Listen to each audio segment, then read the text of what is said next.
नमस्कार मु शिवप्रसाद टेचुडेसन को आपण मानक स्वागत। कौन रही आज जिला खबर आसतु से विषय जानिबा। आज 11 मे सोमवार आज मुख्य खबर आसतु जानिबा। आज प्रथम खबर बालिअंता और बालीपाटना घटनार समीक्षा परे पुलिस डीजीपी जोगेश बहादुर खुरानिया एक बड़ बयान देइछंती। 3 रु 4 दिन है बालिअंता घटना को नहीं लोकों मनरे आशंका सामना को आसीथिला। कमिशनरेट पुलिस को किभली लोकों आस्थाभाजन हेबो से नहीं भुवनेश्वर पुलिस भवन रु एक गुरुत्वपूर्ण बैठक होइथिला। बैठक रे कमिशनरेट पुलिस लोकों सुरक्षा प्रति गुरुत्व देइछि। एपरि किछि पुलिस उपरे लोकों पूरा भरोसा रहिछि।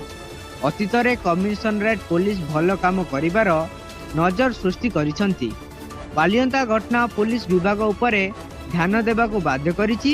जदि किछि त्रुटि थाए सुधारिबा एपरिक दरकार हेले अपग्रेड करिबु।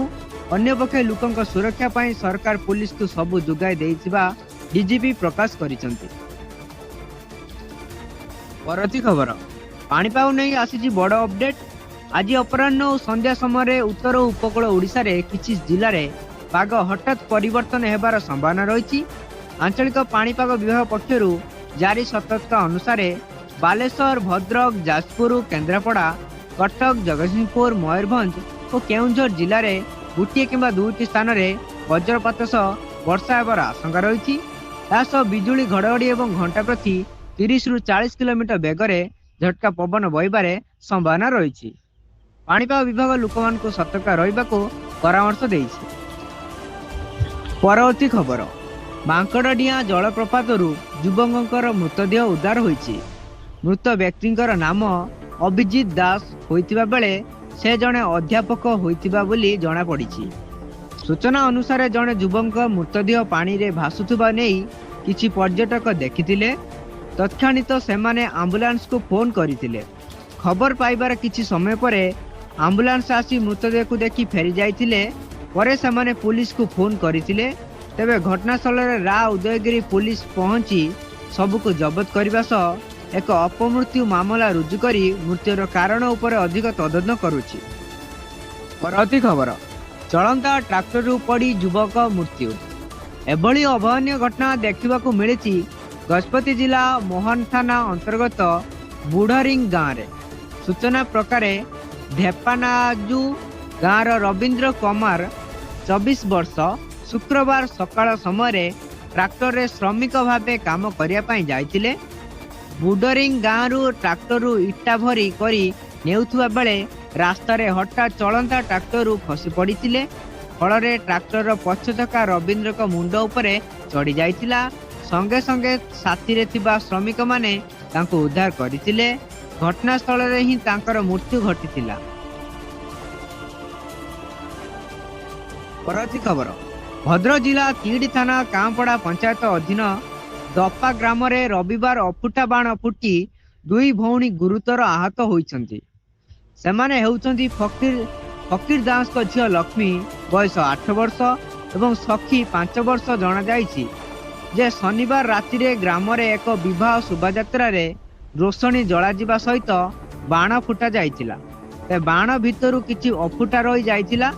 लक्ष्मी और सखी से बाण रे निया लगाई फुटाउथिबा बेले हठात निया उठी 2 भौणी को मुह जली जाइतिला। जा फल सेमाने गुरुतर हेबारु 2 भौणी को चिकित्सा निमंते तीड़ी डाक्तरखाना रे भर्ती करा जाइतिला। सेठारे तांको भद्रक मुख्य चिकित्सालय को स्थानांतर करा जाइतिला।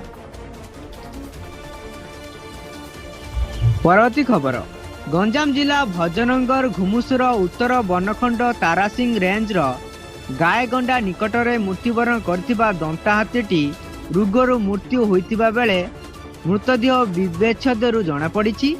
मृत हाथीर बयस पाखापाखि 10 वर्ष हेबो। रविवार जेटीएफ टीम रो उपस्थित रे हाथीर व्यवच्छेद हेबा परे ता जना पड़िछि। अपरपक्षे हाथीर मृत्यु को नहीं लोके बिना प्रमाण रे अपप्रचार करुछंती। जाकु नहीं वन विभाग पक्षरु असंतोष व्यक्त करा जाइछि। एही भली अपप्रचारकारी विरोध में दृढ़ कार्यानुष्ठान नियाजिबो बोली वन विभाग जड़े अधिकारी एठारे सूचना देइछंती। परवर्ती खबर ଗଞ୍ଜାମ ସହରର ପାରମ୍ପରିକ ପ୍ରସିଦ୍ଧ ଚନ୍ଦନ ଯାତ୍ରା ଏବେ ଶେଷ ପର୍ଯ୍ୟାୟରେ ପହଞ୍ଚିଛି। ଗତ ମାସ 20 ତାରିଖରୁ ଆରମ୍ଭ ହୋଇଥିବା ଏହି ଐତିହାସିକ ଯାତ୍ରା ଆସନ୍ତା ସୋମବାର ଅର୍ଥାତ୍ ଆଜି 11ଟାରେ ପୂର୍ଣ୍ଣାହୁତି ହେବ। ରବିବାର ଅପରାହ୍ନରେ ସହରର ବଡ଼ବଜାର ସ୍ଥିତ ତ୍ରିବେଣୀ ମଠ ଛକଠାରେ ହରି ଏବଂ ହରଙ୍କର ଅପୂର୍ବ ମିଳନ ବା ହରିହର ଭେଟ ଅନୁଷ୍ଠିତ ହୋଇଅଛି। ଏହି ଅବସରରେ ମଦନ ମୋହନ ଗୋପାଳ ସ୍ୱାମୀ ଓ ପୁରୁଣା ଜଗନ୍ନାଥ ମନ୍ଦିରର ଶ୍ରୀ ଜଗନ୍ନାଥ ସୁସଜ୍ଜିତ ବିମାନରେ ଆସୁଥିବା ବେଳେ ବୃଷଭ ପୀଠରେ ବିଜେ କରି ଶ୍ରୀଖଣ୍ଡେଶ୍ୱର ମଧ୍ୟ ସେଠାରେ ପହଞ୍ଚିଥିଲେ।